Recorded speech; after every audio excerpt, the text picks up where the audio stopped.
آج کا ٹاپک ہے اگین 12th کے لیے. تو آج کا جو ٹاپک ہے وہ امپورٹنٹ کلاس ہے. ٹاپک کا نام ہے silent futures of human genome.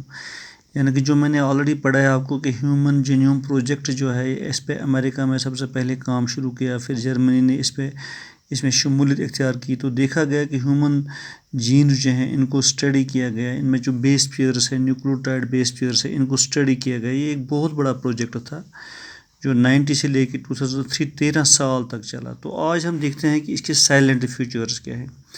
Human genome جو ہے اس کے سائلنٹ فیوچرز کیا ہے. تو نمبر 1 جو اس کا فیوچر ہے کہ میں نے لکھا ہے یہاں پہ کہ human genome contains 3164.7 million nucleotide bases. یعنی کہ جو انسان میں جو جینوم سسٹم ہے اس میں تقریباً 3164 ملین نیوکلیوٹائڈ بیسز ہیں. تو نیوکلیوٹائڈس آپ کو پتہ ہے کہ یہ بلڈنگ بلاکس ہیں ہمارے اندر. جو نیوکلیوٹائڈس نیوکلک ایسڈس ہیں, رائبو نیوکلک ایسڈ یا ڈی آکسی رائبو نیوکلک ایسڈ ہے, وہ انہی نیوکلیوٹائڈ بیس سے بنی ہوئی ہے. تو نیوکلیوٹائڈ بیس میں کیا ہوتا ہے, اس میں شوگر مالیکول ہوتا ہے, اس میں فاسفیٹ گروپ ہوتا ہے اور ایک نائٹروجن بیس ہوتی ہے. تو نائٹروجن بیس ایڈینین کی ہوگی, گوانین کی, سائٹوسین کی یا تھائمین کی. لیکن جو آر این اے ہے اس میں تھائمین کے بدلے یوریسل ہوتا ہے. تو یہی نیوکلیوٹائڈ بیس جب ملتی ہیں تو یہ نیوکلک ایسڈ بناتے ہیں. اس میں ہمارا رائبو نیوکلک آر این اے آتا ہے, ہمارا ڈی این اے آتا ہے, یہ بناتے ہیں یہ نیوکلیوٹائڈ بیس. تو کم سے کم انسانوں میں ہیومن بینگس میں 3164 ملین نیوکلیوٹائڈ بیسز ہیں. تو یہ ہم کس وجہ سے جان پائے, اسی ہیومن جینوم پروجیکٹ کی وجہ سے. جب ہم نے ہیومن جینوم پروجیکٹ پڑھا, اس پہ اسٹڈی کیا, تو ہمیں پتہ چلا کہ جو انسان کے اندر نیوکلک ایسڈس ہیں ان میں کتنی بیسز ہیں, تقریباً 3164. تو نمبر 2 اس کا فیوچر کیا ہے کہ جو ایوریج جین ہے اس میں کم سے کم 3000 بیسز ہوتی ہیں. یعنی کہ ایک جین میں آن ایوریج ایک جین میں 3000 بیسز ہوتے ہیں. لیکن ان کا جو سائز ہے وہ بڑا ویری کرتا ہے from person to person, from one species to another. اور جو ٹوٹل نمبر آف جینز دیکھے گئے ہیں ہیومن بینگس میں وہ آلموسٹ 30,000 ہے. تو پہلے یہ سوچا جاتا تھا کہ انسانوں میں تقریباً 80,000 سے لے کر 1,40,000 جینز ہیں. لیکن اب یہ اسٹڈی میں آیا ہے کہ صرف 30,000 تک جینز ہیومن جینوم میں موجود ہیں. تو اس کا یہ بھی ہمیں پتہ چلا ہے اسی ہیومن جینوم سے. اور تیسرا جو اس کا سائلنٹ فیوچر وہ یہ ہے کہ مان لو کوئی آرگنزم ہے, ایک اس کا باڈی اسٹرکچر بہت بڑا ہے, دوسرا آرگنزم ہے اس کا باڈی اسٹرکچر کم ہے. تو یہ اس پہ نہیں ڈپینڈ کرتا ہے کہ اس کے ایک کے اندر کتنا جینوم ہوگا تو دوسرے کے اندر کتنا جینوم, نہیں. باڈی سائز جو ہوتا ہے یہ ریلیٹ نہیں کرتا ہے اس جینوم کے ساتھ. یعنی کہ کسی میں جینز کی تعداد اگر باڈی کا سائز بڑا ہو لیکن جینز کم بھی ہو سکتے ہیں. اگر کوئی ایسا لیونگ تھنگ ہے کہ اس کا باڈی سائز چھوٹا ہو لیکن اس میں زیادہ جینز ہو سکتے ہیں. مثال کے طور پر للی ہے ہمارا ایک فلاور, تو اس میں 18 ٹائمز مور ڈی این اے پایا جاتا ہے انسان کے مقابلے. یعنی کہ انسان کے اندر جتنا ہیومن جینوم ہے اس کے مقابلے میں للی میں تقریباً 18 ٹائمز زیادہ جینز پائے جاتے ہیں, کیونکہ للی بہت ہی چھوٹا ہوتا ہے as compare to human being. So ہم ریلیٹ نہیں کر سکتے ہیں باڈی سائز جینوم کے ساتھ.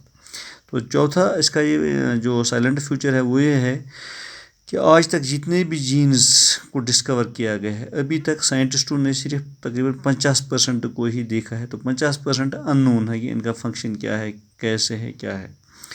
تو نیکسٹ اس کا جو ہے کہ 2% جینز جو ہیں وہ ابھی بھی ان نون ہیں, ان کو وہ بھی جانا بھی نہیں گیا ہے, ڈسکور بھی نہیں کیا گیا. تو نیکسٹ یہ ہے کہ سپوز ہیومنز میں 23 پیئرز کروموزوم ہوتے ہیں. جو پہلا والا پیئر ہے تو اس کو بولتے ہیں کروموزوم 1, وہ سب سے بڑا کروموزوم مانا جاتا ہے. اور اس کروموزوم 1 کو پہ تقریباً 2968 جینز ہوتے ہیں. اور جو وائی کروموزوم ہوتا ہے میلز میں اس میں بہت کم جینز ہوتے ہیں ہیومن بینگس میں, وہ ہے 231. اور آلموسٹ جتنے بھی ہیومن بینگس ہیں ان میں تقریباً 99.9% نیوکلیوٹائڈ بیسز جو ہوتے ہیں وہ ایگزیکٹلی سیم ہوتے ہیں, لیکن تھوڑا بہت فرق ہوتا ہے 1% جینز میں فرام پرسن ٹو پرسن. تو یہ امپورٹنٹ سائلنٹ فیچرس تھے ہیومن جینوم کے. اب ہم دیکھتے ہیں کہ ہیومن جینوم ہمیں کہاں کہاں لگتا ہے, اس کی امپورٹنس کیا ہے. تو سب سے پہلے ہمیں امپورٹنس یہ ہے کہ اگر کوئی ڈس آرڈر آتا ہے, کسی میں ڈائبٹک پرابلم آتی ہے, کسی میں نیورولوجیکل پرابلم آتی ہے, کسی میں انڈوکرائن پرابلم آتی ہے, کسی میں یہ ہارٹ کارڈیو ویسکولر پرابلم آتی ہیں, تو اس کے لیے صرف جینز رسپانسبل. تو دیکھا گیا ہے کہ تقریباً 1200 جینز رسپانسبل ان ڈیزیزز کے لیے, ان ڈس آرڈرس کے لیے. تو یہ ڈس آرڈر جو ہیں یہ بھی ہم جان سکتے ہیں جب ہم ہیومن جینوم پہ کام کریں گے. اسی ہیومن جینوم نے ہمیں بتایا کہ تقریباً 1200 جینز رسپانسبل ہیں ان ڈیزیز کے لیے.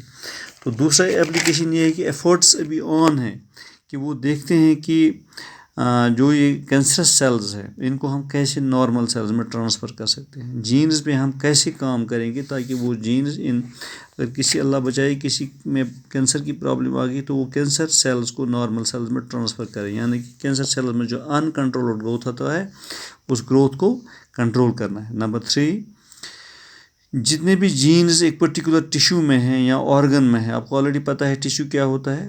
جب سیلز ملتے ہیں ٹیشو بنتا ہے, جب ٹیشو ملتے ہیں تو آرگن ملتا ہے, یا آرگن یا اللہ بچائے ٹیومر ہوتا ہے کسی پہ, تو وہاں پہ جتنے بھی جینز ہوتے ہیں ان کو انالائز کرنا ہے, اور انالائز کرنے کے بعد ان کا افیکٹ دیکھنا ہے کہ اس کا کاز کیا ہے, یہ کیسے آ گئے, کیسے پڑ گئے. یہ بھی ہمیں پتہ چلے گا اسی ہیومن جینوم پروجیکٹ سے. تو لاسٹلی اس کی امپورٹنس میں نے یہاں پہ لکھی ہے کہ جو ہیومن بینگس ہیں اس ہیومن جینوم کو ہم صرف ہیومن بینگس پہ ہی امپلیمنٹ نہیں کر سکتے. اس کو ہم ایگریکلچر ہو, انرجی پروڈکشن ہو, انوائرمنٹل ریڈیشن ہو, ان ساری چیزوں پہ ہم اس کو امپلیمنٹ کر سکتے ہیں.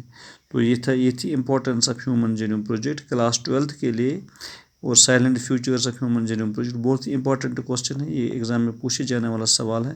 ہوپ آپ نے سمجھ لیا ہوگا. Thank you for being with me. Have a good day.